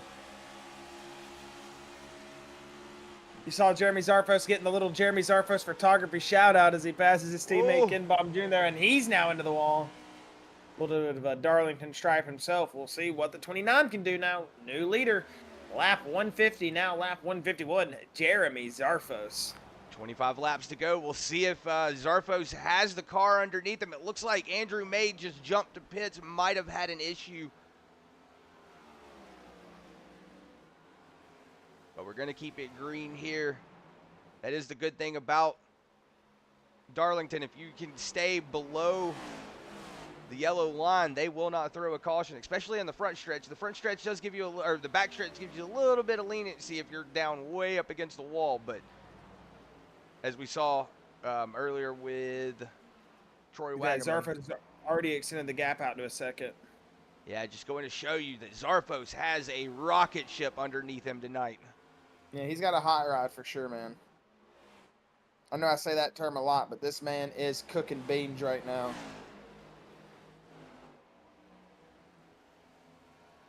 I mean, already a 2nd and 6/10, dude. I mean, what the heck is going on in the Zarfos camp tonight? Kip easily down pit lane.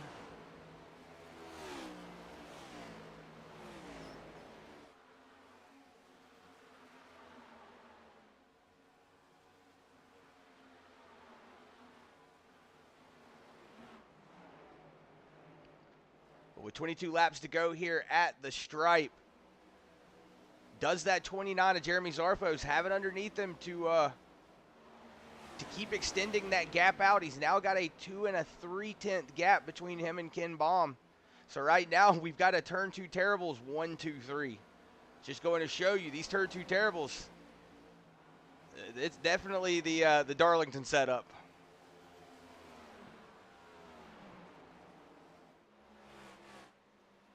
They've had fast setups all year, Chris, but this seems like where they've been able to put it together the most right now. Yeah, because right now Josh Susi off of Kevin Click is about 6 3/10, 6 seconds off of 6 3/10 seconds off of Joshua Susi. So that just goes to show you there is a gap between third and fourth, and then between Susi and Gaiman is a 2 4/10 gap. So we've got everybody spread out, and then we've got the Sparkle Unicorns of Ryan Sword and Lucas Nilge's currently sitting in that 6th and 7th spot, but it looks like Kevin Click getting around the 2 of Ken Baum.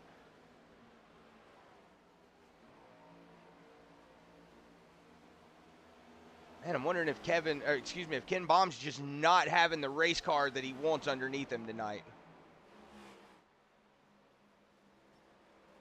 Something's going on for sure, Chris.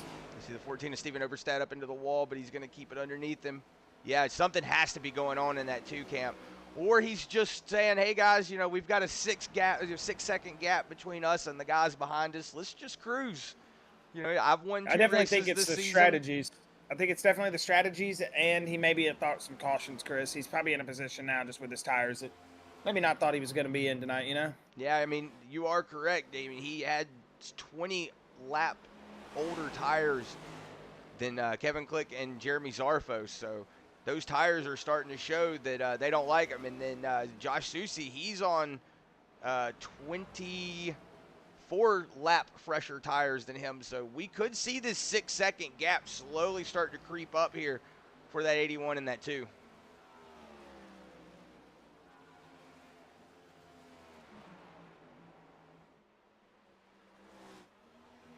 With 18 laps to go, we'll have to keep a watch on that. I'm just watching the ticker right here just to make sure I don't see any battles, but whenever I tell everybody that the gaps are pretty much 3 seconds out between every car, everybody is just kind of spread out. Right now, Jeremy Zarfos is trying to hold on to this lead. He's got it now about 3 7/10 between him and his teammate Kevin Click. He's got that 24. Kyler McCarthy sitting in front of him, who did get his lap back. Oh, we see the 24 getting a little loose coming out of corner. Zarfo's going to get on that quarter panel. 24 going to chase it all the way up the track. 29 going to get into the wall. Yeah, we're going to see a bunch of drivers tagging this wall now, Chris. Trying to make speed, trying to find some track time, and they're trying to do it all in a span of 15 laps, because we are coming to the last 15 laps here as Zarfos comes to the stripe as he follows behind that 24 of Kyler McCarthy. Almost said William Byron as he follows behind that 24 of Kyler McCarthy, driving it off here into 1 and 2. We'll see Jeremy Zarfos, what he's got for us here, Chris. As right now, it seems like he's had one of the best freaking race cars this season when it comes to race pace. He is showing. So he's all over the back of Kyle McCarthy there. Woo! Yeah, that's something you don't want to see in that 29 camp. That is something you do not want to see. That 24 getting a little loose, having to get all into that back bumper. That is, whew. See that 29 just go to say, okay, I'm just going to back off a little bit. He's going to get that run where he's been backing it off and coming through the corner. Here in 3, he's going to fake set it up. I wouldn't be surprised if he goes back to the outside here with Kyler going to that inside lane. And he is. He's going to pick up speed here. Watch for the big run now. This is setting him up to go into 1 and 2 and get that run on corner exit again. He's going to back it off about right here. And he's going to roll it down in. And right when he gets on the gas right here, this is going to allow for him possibly, but it looks like Kyler got a good run as well. But no, he's still going to get that run up to the back. As they pass that 82, and there it goes. It's going to open him for 3 and 4. Textbook pass there by the 29 of Jeremy Zarfos. That's how you set somebody up in Darlington. I say textbook, though. Textbook as well, though. Hey, use the wall as your stop, man. Need for speed style. Sometimes that's what you got to do at Darlington. Textbook pass into a textbook huck into the wall there from Jeremy Zarfos.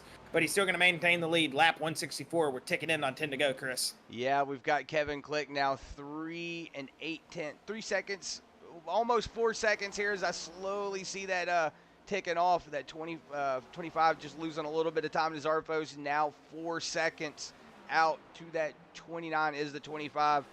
Ken Baum, though, 4 seconds back from him. And then, as I was saying earlier, Josh Susi just not having the pace that I was thinking he would have on those fresher tires. Still about 6.5 seconds back from Ken Baum. We could see him really start to put the loud pedal down here in just a second and start to catch that Ken Baum machine, but we'll have to keep an eye on it and see what's going on with Susi if he starts getting close to Ken Baum. But right now, that 29 did get around that 24, Kyler McCarthy. So here with 10 laps to go, lap 165, Jeremy Zarfos looking like he's going to drive this one into winner's circle. I don't know, Chris. Don't count your chickens before they hatch. So yeah, 35 of Chad Engel. Going another lap down to that 29 of Jeremy Zarfos.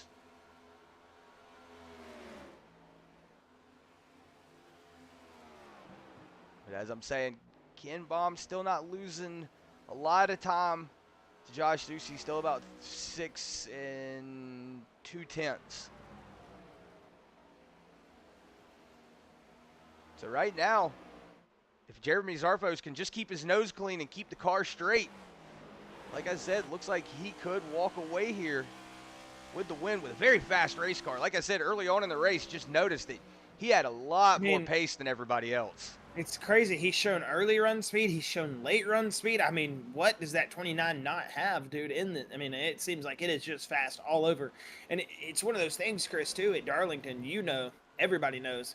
It's not only easy to get it set up on one side of the track, but it's really hard to get it set up for both sides of the track. Everybody knows you usually either have it set up for 1 and 2 or 3 and 4 as your fast spot. To be fast in both, that means you got a rocket ship tonight, and that 29 is showing. And whatever they've done in the Turn 2 Terribles camp, especially in that 29 camp with Jeremy Zarfos, it is working tonight, and I love to see it.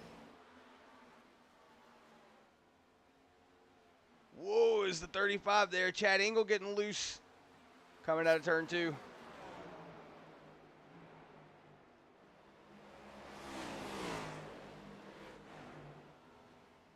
Six laps to go. You see David Smill slowly starting to come into picture. That 29 trying to pull up to that 27. If I was at 29, though, I am just going on conserve mode here. This is where I'm like 6 laps to go. The next guy behind me, who is a teammate, is 5.5 seconds back. I've got. Well, I don't know. I say that I would do that, but then in reality, would I really do that? Oh, is this 29 getting a little loose coming out of corner? That's something that we're going to have to watch out for, but the flagman waving 5 to go. He was giving him the 5 to go signal.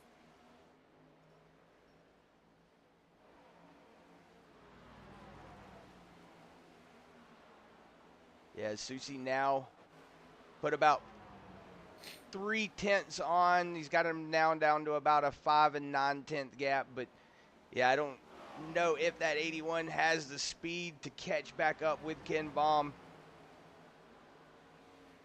The crazier things have happened.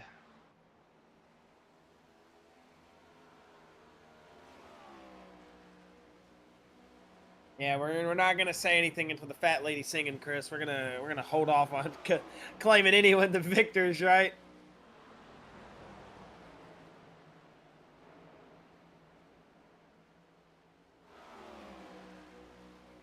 Lap 173 though here, 3 to go, Chris. Jeremy Zarfos.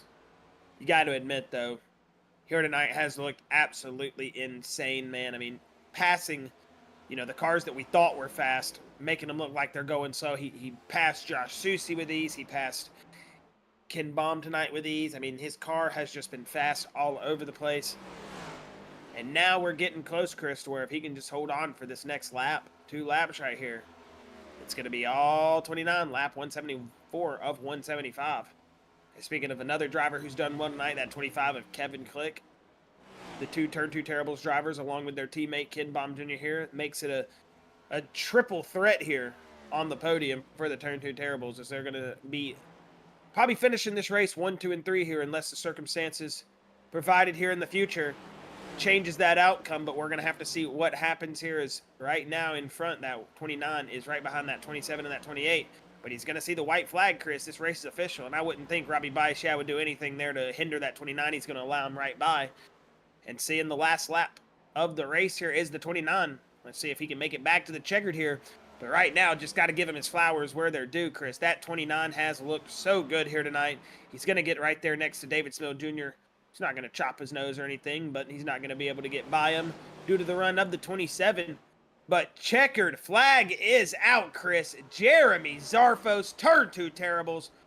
What a hell of a statement with a win here at Darlington, Chris. And not only a statement win at Darlington, he did it with absolute style, too. No wrecks, no BS, no cheesing it to get to the win here at Darlington. Just a pure, fast race car and a lot of driver talent. Congratulations to the 29, as the 25 is going to finish in second and Ken Baum in third, as the rest of the field getting finished here. But, man, cannot take away that 29, man. Hell of a run here tonight, Chris. I got to say, that was one of the more impressive runs I've seen here in Full Throttle in a while. Just an absolutely dominant race car. Yeah, that 29 just come out here and said, hey, I am ready to get that win. I am ready to show you guys that I am what I say I am. And there you go. Burn it down.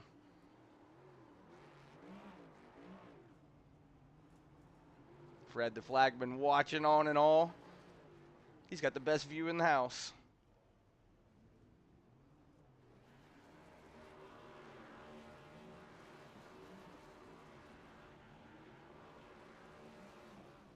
As the 29 there, burning it down, man. The Turn 2 Terribles with not only one good run here tonight, 2, 3. They're going to, like I said, be a triple threat there up on the podium, as Jeremy Zarfos go to this camera. And here comes the 32 of Chris Lynn flying into frame, as the 29 of Jeremy Zarfos is going to pick up the win here tonight. Do we have our post-race results ready, Chris?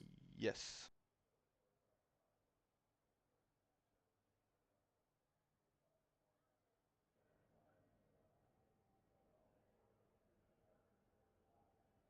Chris? Oh, I never heard you say anything. I'm sorry. Your mic must have not picked up. As we will see, Jeremy Zarfos picking up the race win here tonight, Chris, with Kevin Click in second. Ken Baum finishing third with Josh Susie in fourth. Gaiman going to finish here in fifth with Smill in sixth. Nilji's going to be seventh with Ryan Sword in eighth. Kyler McCarthy ninth with Stephen Oberstadt 10th. Bill Hill's going to finish 11th with Matthew Fitz 12th. Kip Easley 13th with Chad Eagle 14th. Jimmy Barr going to finish 15th with Charles Gurrick 16th. Ryan Smith 17th. Robbie Bice 18th. Nick Cannon 19th. Chris Lynn 20th. Josh Markle going to finish 21st with Aaron Staub 22nd. Andrew May 23rd with Dakota Coon 24th. Troy Wagaman 25th with William Hobart 26th. Shane Weldon 27th. Stan Mayberry 28th. And rounding out your field will be that 29th position of Jaden Bingaman. But it does look like we have Jeremy Zarfos ready for our post-race interview. Going to go ahead and bring up race winner, Jeremy Zarfos.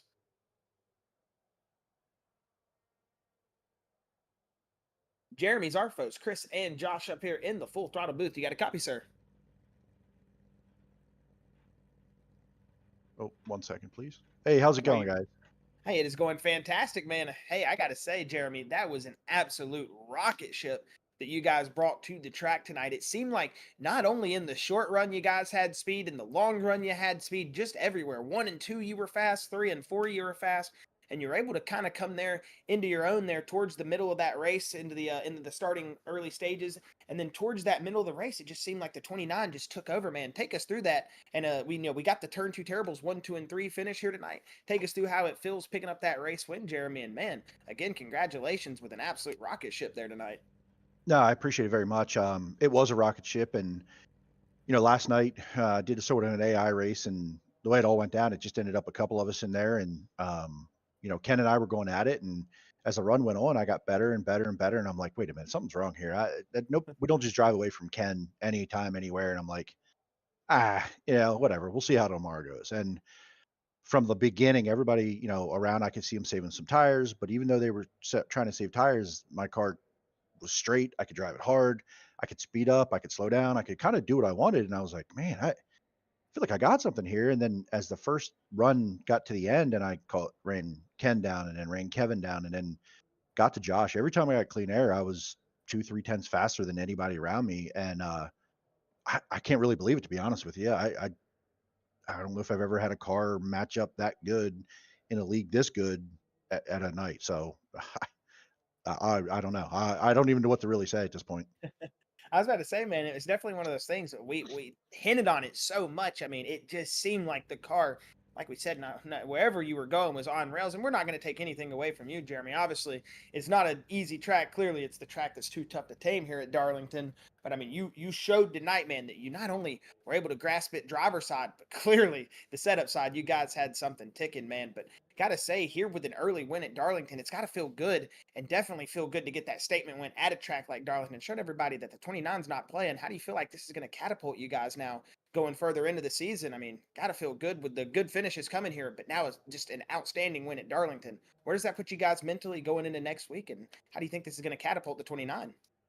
Well, I hope for a lot of good this year. This was really a lot of pressure off for the win, for the playoffs, and I missed last week. Had something going on. I was second in points going into it, but I really didn't have that like run yet. And tonight was definitely kind of a result of putting in the time on just running laps, and this car and the tire wear helps a lot for me, and fall off. So just kind of worked into it, and the guys keep getting better and better. Top three here tonight. Everybody's contributing to putting in the time to get themselves better, because this league is good. There's a lot of good people here, and you're not going to just get lucky all the time. You have to run good, and it takes putting in some of the time. And I've barely raced any dirt stuff, and the time I have been able to put in, it's been on this. So, but shout out my guys, Turn Two Terribles. Is it weird to shout out your own sponsor yourself, Jeremy Zarfos Photography? I mean, that's really weird. But Turn Two Terribles, Jimmy, Chris, my guys on the pod, and man, everybody. We have a 34-person team, I think. So all these guys are having a good time. They were crashing their car tonight, knocking the walls down. They were still laughing. So really appreciate it. It's a hell of a good group. We all know each other personally. We all live in Pennsylvania. We're dirt guys. So that makes it even more fun to race with these guys, no matter where they're running. We got some new guys that never ran asphalt before. We got them over here, and their results aren't there, but I think they're having a hell of a good time, and that's really what matters. Hey, man, it seems like you guys are all having a hell of a good time out there, man. I was gonna say, out of all the leagues I've called Zarfus, I mean, I've seen a lot of cars here at Darlington. That seemed like a very, very, very dominant car there tonight. And I got to say, it definitely took my breath away there for a moment. I was like, goodness gracious, I've never seen a car that fast. But man, you've got a pretty good bit of thank yous out there. If you've got anything else, any more final words, thoughts, shout outs, anything you want to let go, you're more than welcome to throw them out there. If not, you're more than welcome to get out of here. Yeah, no, I appreciate you guys for doing this. And were you able to keep a wall strike count tonight at all? Oh my goodness, we'll just say infinity. We'll say infinity right Yeah, there. it's a big number. I'm quite sure. So I will say one of my favorite moments with you there, though, is you made the pass right there on a lapped car, and I was saying how you set him up, and it was textbook, and right as you did it, you drove it off into turn 3 and slammed the wall, and I said, oh yeah, what? we'll take that one. But I did that a couple times. It wasn't by plan, but I'm like, that was my chance. I had the run, and oh yeah, you don't want to just slam on the brakes and have wheel in it when you do it. If you're going to do it, at least flat side it and hope you don't get wheel damage. I didn't hit the wall a ton tonight, but I hit it enough, and it was a tank. So shout out to iRacing for either the good or bad damage model. I'm not sure which, but I'll take it tonight because it doesn't always work out that way. But no, appreciate you guys and Robbie and Matt Fitz and all the admins that put this on. This is a great time, and that's why we keep coming back. So appreciate you guys. heck yeah, well, we appreciate you, Jeremy. Thank you for the words here tonight, man. And again, congratulations on a dominant win here, and we're excited to see you going into the season. Thank you so much. All right, thank Take you, care. buddy. Wow, Chris, what an absolutely dominant car, man. I genuinely can't get over that. Like I am befuddled by Jeremy Zarfo's car, man. That was an absolutely rocket ship race car. But we are going to go ahead and get here into our second interview of the night. It'll be Kevin Click. Kevin Click, Chris and Josh up here in the booth. You got a copy? Yeah, I got you guys. Man, Kevin, you guys in the Turn 2 Terribles machines all seemed very, very, very fast tonight. And, you pulled off that second place finish here. You started P2 tonight. We're able to finish P2. We saw a little bit, falling through the field here with the pit cycles, but take us through there as you were able to pick it back up late run. But, a little bit off of Jeremy there. It seemed like he just had an absolute rocket ship, but everything else planned, you had yourself set up there for a good finish. But take us through that last runs there, and how does it feel to come home P2 tonight and a good P3 or a good 1, 2, 3 finish from the Turn 2 Terribles here? Yeah, that's awesome. I love that we finished 1, 2, 3. I had nothing for Jeremy on the long run. He was amazingly fast on those long runs when he was running 29 still late, and he pitted before me even. And I was in the 30.3, and he's in the 29s. There's nothing I can do for that. And I told him before the race earlier today in the chat that this place sets up pretty good for him with tire wear because he's so good at managing those tires and still going fast. And congrats to him, and congrats to the team on the great finish tonight. I felt like my car was in really good shape. I felt really good, confident coming into this race. I cannot seem to get over the hump to get a win for whatever reason. It's like second or third in the last like 4 races. So but I'll take it. We're running good, and I'll see what we can do to get up there next week and at Bristol and see what happens. I mean, it definitely seems like one of those things, Kevin, like you said, just right there, and not able to get it. But hey, you're running very strong.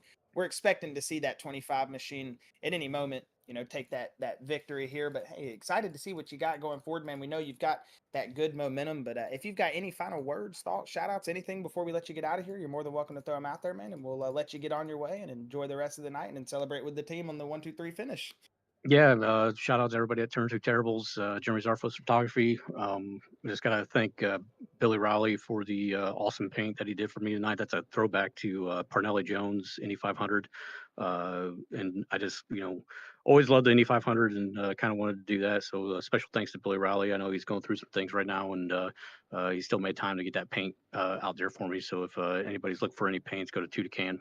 He'll set you up. So appreciate him, and appreciate everybody on the team. And we hit on the setup right this week and made it work. So heck yeah, well, Kevin, we know it's going to be one of those races here soon that hopefully we'll be calling your name here in victory lane, man. But hey, again, congratulations on that second place finish and the good runs. Enjoy the rest of the week, man, and we'll be talking to you here soon.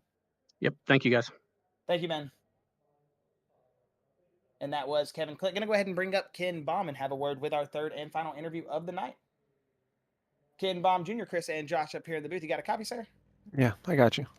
Man, Ken, it seems like it's been one of those nights here for the past couple of weeks that some people would say that, since you're, the 2-time back-to-back, you're in a slouch, you're having an off season, whatever it may be. But, from my perspective, I see that you are having a very, very good season, some good finishes here. But it just seems like you got that little bit of a hump. You guys haven't been able to come over here the past couple of weeks. Take us through what you think here tonight might have been the difference maker, or, with Jeremy Zarfos' car being an absolute rocket ship, we know it might have been one of those things that have been a difficult one to overcome. But any other pit cycles you made to think that could have changed the night here tonight, and just take us through how it feels, man, to have Turn 2 Terribles up there 1, 2, 3. I know it's probably a fun night for you guys there in the Discord, but yeah, just take us through your night, Ken. And again, congratulations on another good finish here this week, man. Yeah, thanks. I'm happy for Kevin and Jeremy. Jeremy saved saves his stuff, and it paid off right there. I struggle. I'm only fast on a short run here. I struggle with saving my tires no matter what I do. If I think I'm doing the right thing, I'm not doing the right thing. It might be the right thing, but I'm not doing it correctly. I don't know what I'm doing wrong, but it's something I got to work on. But solid finish. I'll take it. Move on to the next one. I'm already, I'm already locked in the playoffs with 2 wins. We just got to try different things and see what works and what doesn't work for that final 10 races. Exactly. It seems like you guys early season had so much success with the early wins coming back here. With the last couple races, the third places, the fourth places. Missing out on wins. By a little bit here and there, but you guys still have a very good season under you. We're excited to see what goes forward, Ken. But hey, man, if you've got any final words, thoughts, shout outs, anything before you throw them out there, you're more than welcome to throw them on, and we'll let you get on your way and celebrate with the Turn Two Terribles, like we said to everybody else. We know it's probably been a fun night in the Discord with you guys finishing 1, 2, and 3. Yeah, no, thanks. Just like to congratulate Jeremy on his win. He did a great job, and the Turn Two Terribles Racing team, we put the work in. It pays off for a lot of us, and it shows week to week. And Jeremy served as photography, my girlfriend, my daughter, my friends, family, and all the fans out there that want to see the 2 car in victory lane. We're coming. Heck yeah, man. Well, again, thank you for your words here with us, Ken. Well, hopefully we'll be talking with you here next week, whenever it may be, hopefully in victory lane. But again, congratulations on the Turn Two Terribles run here tonight, man, and on your run yourself. And hey, enjoy the rest of your week. Thanks, you too. Thank you, man. And that was Ken Baum Jr. Chris, gotta say, what a hell of a race here tonight at Darlington, and a big switch up from the last couple nights, or last couple races, I should say, we've had, where it's been, the caution fest, and then tonight, just an absolutely competitive night. And it seems like the Turn Two Terribles just, man, finding their pace here these past couple weeks. Yeah, going to show you that it just really comes down to what track you're racing at. Just because you have 21 cautions last week doesn't mean that oh, it's bad league, bad league. Everybody has that thing where they get a stigma saying, oh yeah, we're not a good league or whatever. Man, that I beg to differ on that. This just goes to show you, you just comes down to what track you're racing on. This was a good clean race here tonight, and that was a lot of fun. Like I was saying in the Discord, I've had a lot of fun calling this race tonight.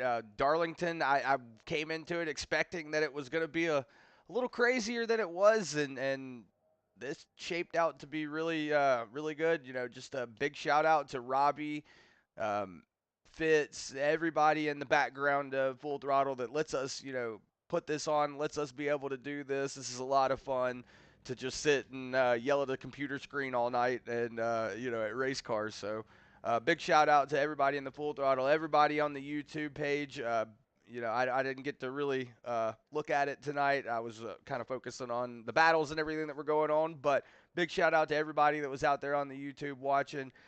Big shout out to Jeremy Zarfos. I can't say it enough. That was just a rocket ship of a race car. He's been showing a lot of speed these last few weeks, and just goes to show if he can keep his nose clean and stay out of the mess, got a fast race car underneath him. But a big shout out to everybody in Turn Two Terribles 1, 2, 3. It's a good race from everybody. I can't wait going into next week at Bristol. That's going to be a lot of fun. But it's gonna show a lot of anger at Bristol. That's where I'm gonna want to watch. Well, excited to see as we go into next week, but this is going to be all from Chris and Josh up here in the booth. Saying once again, thank you from the Full Throttle Cup Series, and we'll be hopefully seeing you next Wednesday, 8 p.m. at Bristol Motor Speedway.